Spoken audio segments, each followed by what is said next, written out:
Yes, we recognize Senator Mig Subiri. Point of order. Madam President, the point of order. Under Section 93, 94, and 95 on unparliamentary acts and language, I just want to point out that the video that the lady senator presented was obviously opinionated, a propaganda tool, right? It's should be stricken off the record, Madam President. And it's unparliamentary.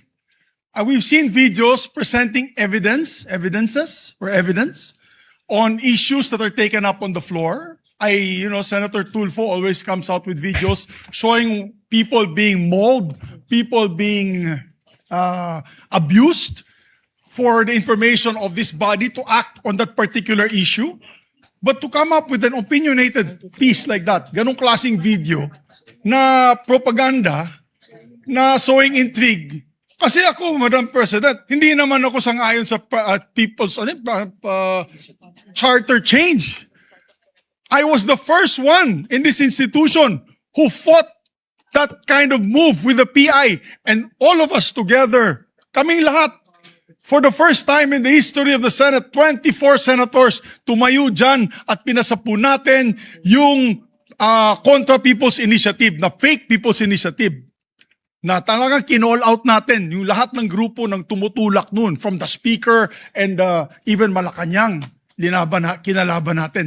Kaya wala kami kinalaman dyan. Bakit sinama kami dyan sa propaganda na yan? Na dahil kami, Duwag 11?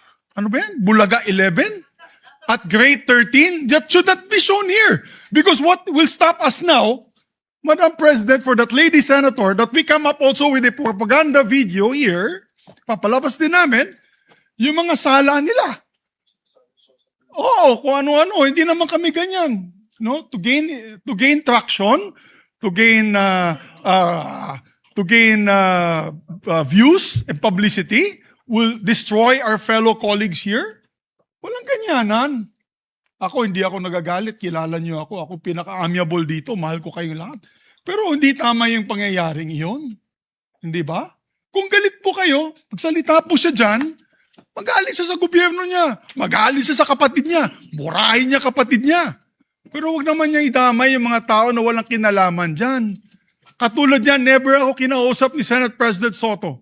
Never ako kinausap ng mga kasamahan ko dito about charter change. Kasi alam din nila, tutol ako. Tinanong ko din sila, wala silang kausap, wala silang kinalaman, wala silang alam sa charter change.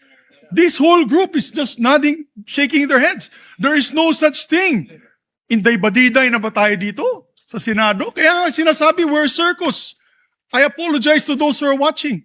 They think we're a circus. We are a circus because this type of language that we are pushing in this August chamber, it's unparliamentary, Madam President. It is unparliamentary. And I'll tell you now, these people here, ladies and gentlemen, in this body, are not in favor of any amendments to the Constitution. We just want to bring back the integrity of this same chamber.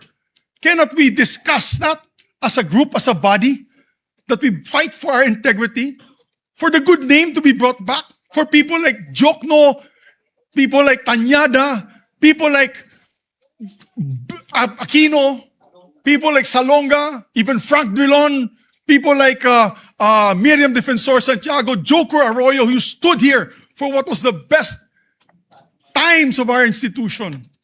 Have we forgotten that and we've made it already like a circus? Madam Chair, I do not agree. Because I'm not Maca Marcos. I'm not, so when you come up with a propaganda tool like that, hitting all of us, it makes us look that we are, nasa panig po kami ng mali at nasa panig po kami ng mga demonyo. Diba? May panindigan po kami lahat dito, Madam President.